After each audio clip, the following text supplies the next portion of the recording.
और कितना अपमान। सबके नाश्ता करने के बाद जब मैं अपना नाश्ता लेकर बैठी तब तक पोहा ठंडा हो चुका था, जो खाने में अच्छा तो नहीं लग रहा था, फिर भी मैं चुपचाप खाने लगी, क्योंकि मेरे ससुराल में यही नियम है, पहले घर के सभी खा ले फिर बहू खाए।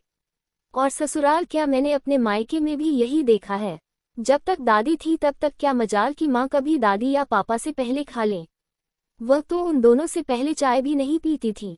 मन में यही सब सोचते हुए मैं पोहा खा रही थी कि तभी सासू माँ ने तंज कसते हुए कहा, अरे तू तो 100 बुद्धि की एक बुद्धि है। सबने कब का अपना नाश्ता खत्म किया और ये घंटों से लेकर बैठी है, जैसे चबाने नहीं हो रहा, मुंह में दांत ही नहीं है। घर में सब काम पड़े हैं और इनको खाने से ही फुर्सत नहीं। सुनकर मुझे काफी बुरा लगा, परंतु मैं सामान्य होते हुए बोली, क्या मम्मी आप भी खाते समय भी सुना देती हैं? सबसे पीछे खाने भी तो बैठी हूँ। मेरी बात सुनते ही सासू माँ ने मुझे घूरते हुए कहा, तुम्हारी जबान ही सबसे ज्यादा चलती है, बाकी कुछ नहीं। बोलकर जाने लगे, फिर मिलते हुए बोली, सुनो विनय सोकर उठा या नहीं? नहीं मम्मी, अभी तक तो नहीं उठे हैं। अरे तो उठाओ ना, आज उसके पापा ने कहा था जल्दी दुकान पर आने के लिए। ये लड़का भी ना जब से ब्याह हुआ है एक नंबर का आलसी और कामचोर हो गया है। अगर इसी तरह चलता रहा तो हो गया घर और बिजनेस का कल्याण। मैं एक बार फिर बोलने लगी, तब तक मेरी जेठानी ने इशारों में चुप रहने के लिए कहा, इसलिए मैं चुप रह गई। पर सासू माँ चुप नहीं हुई। जब से इस लड़के का ब्याह हुआ है, घर में यह आए है, तब से घर की तो बरकत बंद हो गई। धीरे से भनभनाते हुए कमरे से बाहर निकल गईं। सुनकर मैं अवाक रह गई।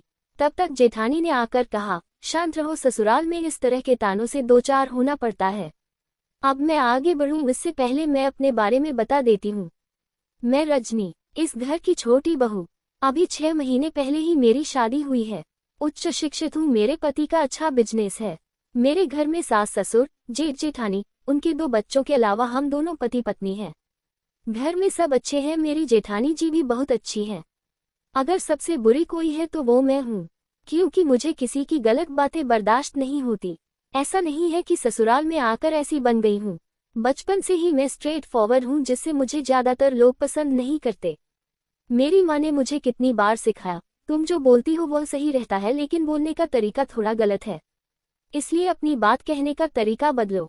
पर मुझसे नहीं हुआ। कभी कुछ भी गलत देखकर या सुनकर मुझे खरी खरी बोलने की आदत है, इसलिए मुझे ससुराल वाले बिल्कुल पसंद नहीं करते। 6 महीने में ही मैं एक बुरी बहू बन गई हूँ। वहीं मेरी जेठानी जल्दी किसी को जवाब नहीं देती, चुपचाप अपने काम में लगी रहती है, तो वह सबकी प्रिय बहू है। वैसे वो सच में बहुत अच्छी हैं, उनके जैसी मैं चाहकर भी नहीं हो सकती। यही सब सोच रही थी कि जेठानी ने आकर पूछा, आज लंच में क्या बनाओगी? बिरयानी बनाऊं? अरे उससे क्यों पूछ रही हो? और वो मुझे पसंद नहीं, तो दाल चावल रोटी सब्जी सलाद यही सब बनाओ। पीछे से सासू माँ ने कहा, ठीक है मैं सारी तैयारी कर देती हूँ, तुम बना देना। ठीक है दीदी। मैं खाना बना रही थी तभी मेरे भाई का फोन आया कि मैं और पापा तुम्हारे घर के पास ही किसी काम से आए हैं, तो हम मिलने आ रहे हैं। मैंने खुश होते हुए कहा, हाँ जाओ भैया, और लंच इधर ही करना, बना रही हूँ। हाँ ठीक है। मेरी खुशी का ठिकाना नहीं रहा। शादी के बाद पहली बार पापा घर आ रहे थे, बहुत ज्यादा उत्साहित हो रही थी। पापा और भैया के आने बात मैंने सास और जेठानी को भी बताया। जेठानी तो खुश हुई, पर सास का मुंह लटक गया। क्रमशः